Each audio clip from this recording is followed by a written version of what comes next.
Hey, what's up everybody and welcome to the channel. So in this video we're going to be talking about the new details on Call of Duty World War II multiplayer that were revealed in Game Informer's podcast.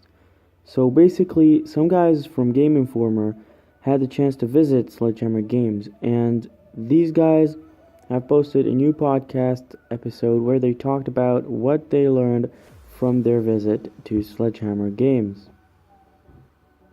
So there is a new map that was revealed in the Game Informer's podcast, and it's called Gibraltar, and it will be playable in the World War II beta. And Game Informer says that they will have gameplay of this map up soon. So there's the headquarters theater. So this is a place in the headquarters where you can watch live tournament streams, and you can actually walk inside of a big theater in the headquarters, and there's a projector showing the stream on a screen. But in Game Informer's podcast, it's not clear what happens if you actually sit down in the theater. Also, there's a special VIP prestige area, so once you hit the level to prestige, you can visit the area to actually prestige, and this area is guarded by a general, and there's a whole celebration with fireworks once you prestige. Sledgehammer Games is putting a lot of focus on the social score. The higher your social score, the better loot you get from supply drops.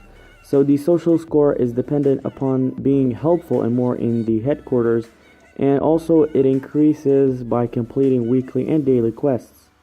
Daily and weekly quests will feature activities to do in the headquarters itself or in the multiplayer match. So in the headquarters, there is a 1v1 battle pit that allows you to duel friends, and other people can actually watch the 1v1 battle. And players are allowed to ban one weapon before entering the 1v1 pit. And Game Informer says that there was an option also to compete via boxing, but they were not able to see it in action. So the player will be able to visit the headquarters between matches, and the headquarters is in third person, so players can see the entire character and your weapon is holstered on your back. Sledgehammer Games has a very high expectation for what the headquarters can deliver, and you have the ability to turn off the proximity-based voice chat, so it's basically tuned to how close you are to another player, so the closer you get to a player, the louder your voice will be for him. So now let's talk a bit about the headquarters in World War II. So Sledgehammer Games is working on keeping the headquarters in Call of Duty World War II updated and constantly fresh with dynamic elements. And one example of a dynamic event in headquarters is shared by Game Informer magazine, and it's that players will have to use an anti-air weaponry to defend the headquarters from an enemy airborne attack. And in addition to dynamic events, Game Informer actually said that Sledgehammer Games might update the headquarters with seasonal based events for holidays such as Christmas and Halloween and stuff like that. So now we need to talk a bit about the supply drops. So players can actually open their supply drops directly in headquarters, and your friends can actually watch you open and see what loot you get. And opening the supply drops this way increases your social score in headquarters, and like I said before, the more you participate in different social events in Call of Duty World War II multiplayer, the higher chance of earning better loot in supply drops. Also, one more cool thing is that when you open something cool in a supply drop, everyone around you watching will also be rewarded with some sort of a prize, but it is not clear yet what the prize is. Also in these supply drops, there are legendary and epic variants, but they are cosmetic only as of right now. And also there's a quote from MythicalReaper which reveals that there are weapons in the drops that have only cosmetic variations and not stats.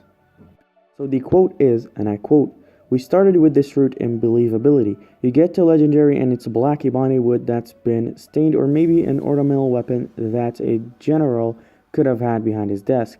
The epics that are the rarest are customized with thematically appropriate elements. For example, the STG-44, the iconic German assault rifle, the epic version has an iron cross paint job on it. We have a new loot item taken from World War II. They're called Sweetheart Grips. Soldiers would take and replace their pistol grips with plexiglass." And to confirm that the drops will have only cosmetic items, Sledgehammer Games told Game Informer reporters that World War II loot will be cosmetic only and thematically appropriate during the launch window. Sledgehammer Games did not comment on what type of content will become available in the loot pool beyond that window.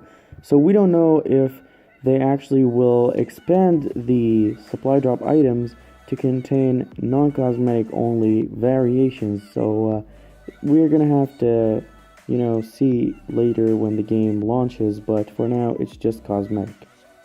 Alrighty guys, so that wraps up the video.